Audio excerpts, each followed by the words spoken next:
Hi, I'm Don Johnson. I'm the Executive Director of Lutheran Outdoor Ministries, LOM. This video and the others in the whole series are brought to you through LOM as a gift from all of our outdoor ministry members. We think you'll enjoy it. We're confident that it will be helpful. And we give a big shout of thanks to Keith Johnson, the founder of the organization known as Board Coach, for contributing his time and expertise to this project, and to Liam Riddle of the Lutherland staff in Pennsylvania for serving as videographer. Hello, my name is Keith Johnson. It was my privilege and joy to serve for 43 years with Lutheran Outdoor Ministries in Minnesota, California, and the southeastern U.S.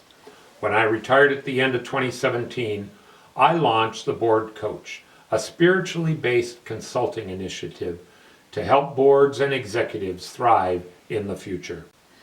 Finding great board members and creating a culture of excellence takes time and energy, but it is well worth it.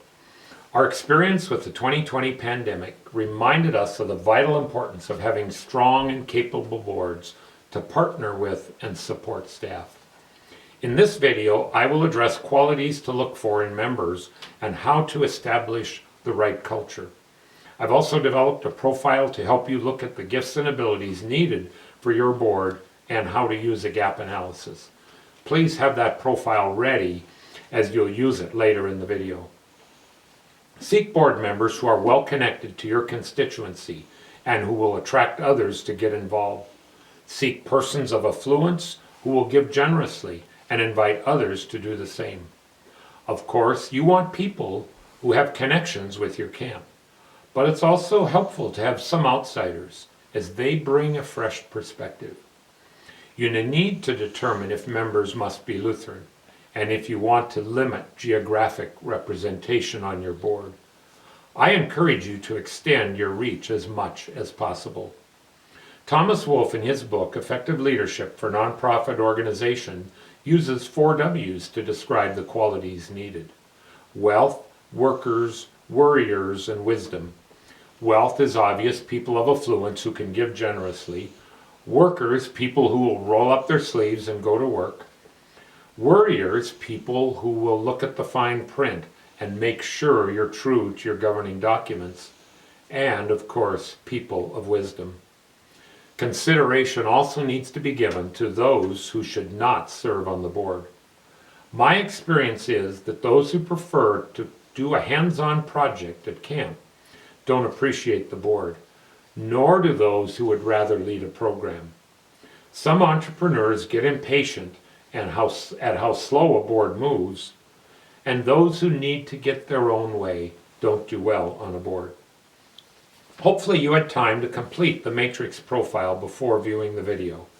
If not, you will want to use this profile at a future meeting. I suggest you need a balance of age groups and a male-female balance. Millennials or Generation Z are important because they bring a new perspective, but a Depression-era saint brings wisdom and life experience. I challenge your board to be a leader in moving across cultures. Don't wait for the church to bring you there, bring the church along with you. Having the right skills and abilities are key. You can create your own categories, but look at the categories I've listed and then be intentional in balancing out your board.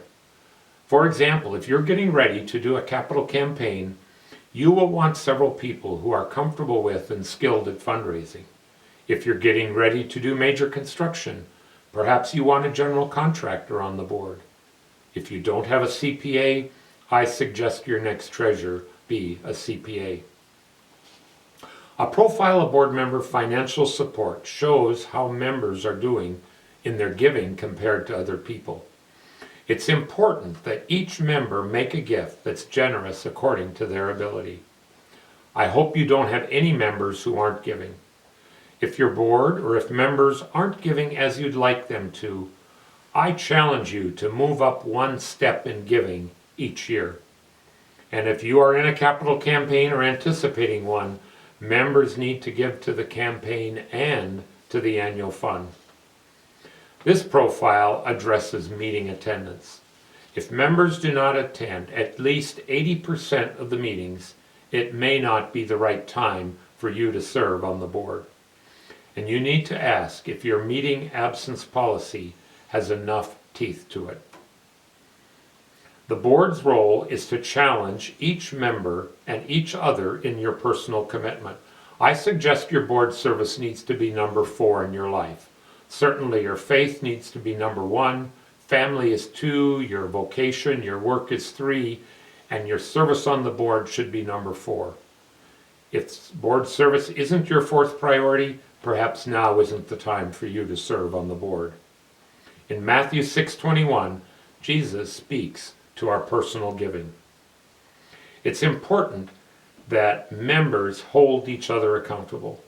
It's not the job of the executive director. Our camps are in the Christian community business, and the best way to build board member commitment is for members to experience Christian community while they're on the board and at meetings. Take time to worship at each board meeting. Have overnight retreats, at least once and preferably twice annually. Share a meal together at each meeting. Get to know each other as people, build friendships, and your board will be more effective. You can help members look at their personal commitment by using a covenant form that outlines their support. Some of the signs of commitments are listed on the screen. You may think of others. Feel free to use my covenant form or create your own. While the board needs to own the process, strong support from the executive is needed. Find a way to visit each board member in their home or office each year. Listen to how they are doing. Are their gifts being used? Pray for each member each week. Your role is to help each board member to be successful in their service. I've attached a list of questions that you can ask prospective board members. Use them in personal meetings or ask them to submit the answers in writing. Can they control their schedule to attend meetings? Are they comfortable with helping to raise funds? Will they help find other potential volunteers? Do they have passion for the camp's ministry? I suggest a worthy goal is for your camp board to be the board that everyone wants to serve on. Intentional effort can lead to a culture of excellence. Don't settle for mediocrity. People want to make a difference, and they want to be challenged. May God inspire you to find exceptional board members. Stop the video now and conduct a gap analysis. Are there gifts and abilities missing on the board? Is every member making a stretch gift? Do your board members represent the desired ethnicity? Do you have members who are attending less than 80% of the meetings?